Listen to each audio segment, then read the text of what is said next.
I hate princesses. Well, that might be unfair. It's not like I've met a lot of princesses, after all. Just the girl currently aiming her pout at me. Bronwyn of Colgan. Heir to the sable scepter, jewel of the East, and absolute pain in my backside. So perhaps I exaggerated when I said I hate princesses. I only hated the one.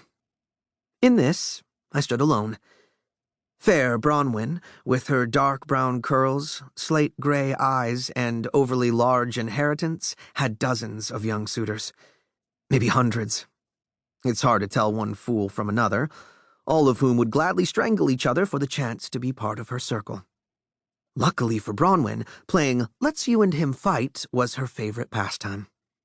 In the 3 months since I'd arrived in Colgan, she'd tossed those curls 19 times.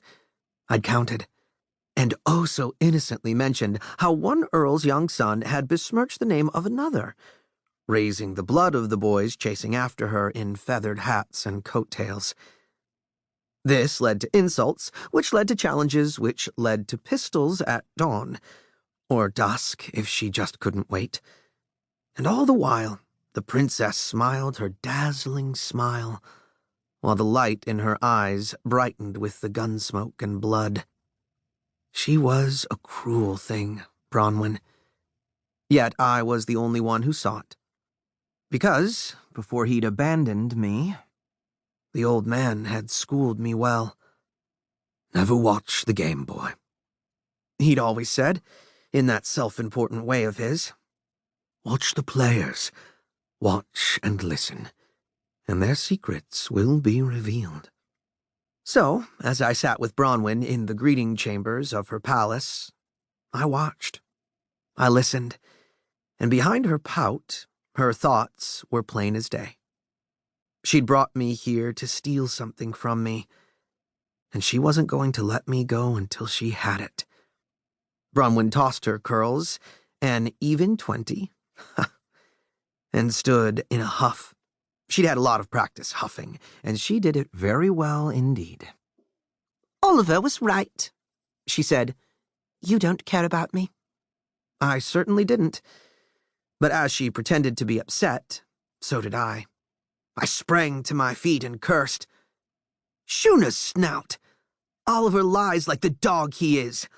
I'll make him pay for such slander, I vowed, intending no such thing. She swept out to the veranda. She cut a pretty picture, I'll give her that. Her morning gown was tailored magnificently. Lace-trimmed shoulders and a knotted bodice with gold eyelets. And the color. The dye in the silk was such a flawless match to her eyes, it made me wonder if her dress was enchanted. There was no doubt about her brooch. Shaped like a wolf, the crystal glowed with a light that swelled from somewhere deep inside. As Bronwyn walked, the color changed, making it seem as if the wolf was swishing its tail. Such trickery could only have been imbued by a weaver, a spell weaver, to give them their full title, though no one called them that. I still didn't know much more about enchantments than I had that day I'd hidden in the snake's roost. The old man had told me only that weavers created them by stealing the life force from animals and binding it inside inanimate things, and that all enchantments faded over time. When I'd pastured him to say more, he'd plonked his feet up on a chair, lit his pipe, and said, "Who cares how it works, boy? Bindings are dangerous. That's all you need to know."